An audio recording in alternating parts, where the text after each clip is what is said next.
Hi there, I'm Jack Canfield, and today I'm going to talk to you about how to get out of denial and come to terms with the things that are holding you back from success.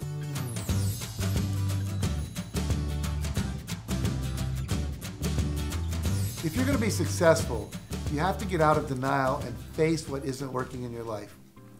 Do you make excuses for your lack of results in your business or your career? Do you defend or ignore how toxic your work environment is? Do you make excuses for a bad marriage? Are you in denial about your lack of energy, your excess weight, or your ill health, or your level of physical fitness?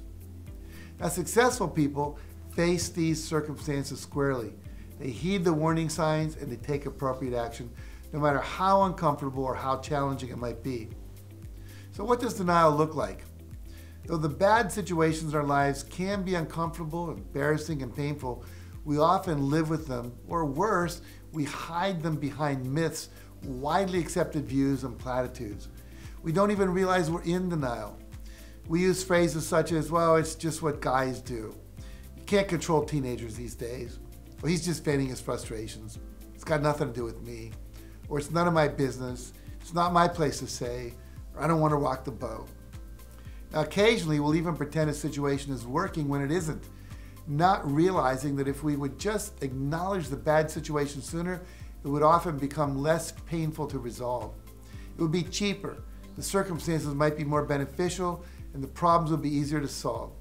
We could be more honest with everyone concerned, and we would feel better about ourselves, and we would certainly have more integrity.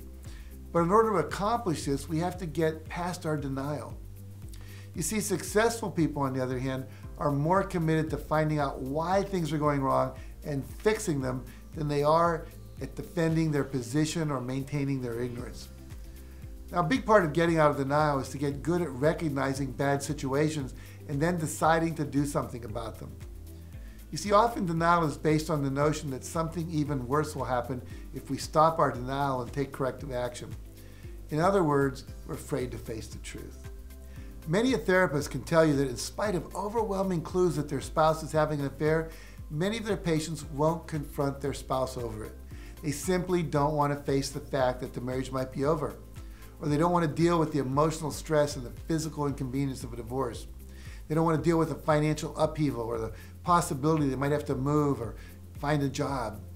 Though many of the situations I just described may require drastic changes in how you live, work, and relate to others, remember that the solution to your problems isn't always to quit your job or get a divorce or fire the employee or ground your teenager. It may be more productive to choose less extreme alternatives, such as just having a discussion with your boss or getting into marriage counseling or setting some boundaries with your teenager, your coworkers, your friends, and your family, or maybe scaling back your expenditures or seeking competent professional help. Now, of course, these less drastic solutions still require you to face your fears and take action, but you have to face what isn't working first. And the good news is that the more you face uncomfortable situations, the better you get at it. And when you face just one thing that isn't working, the next time you have the slightest inkling, you are more likely to take action immediately. And the sooner you take action, the easier it is to handle, I promise you. Now, as usual, I want to leave you with a bit of homework to complete after you're done watching this video. So take the time right now to make a list of what isn't working in your life. Start with the 7 major areas where we would normally have you set goals.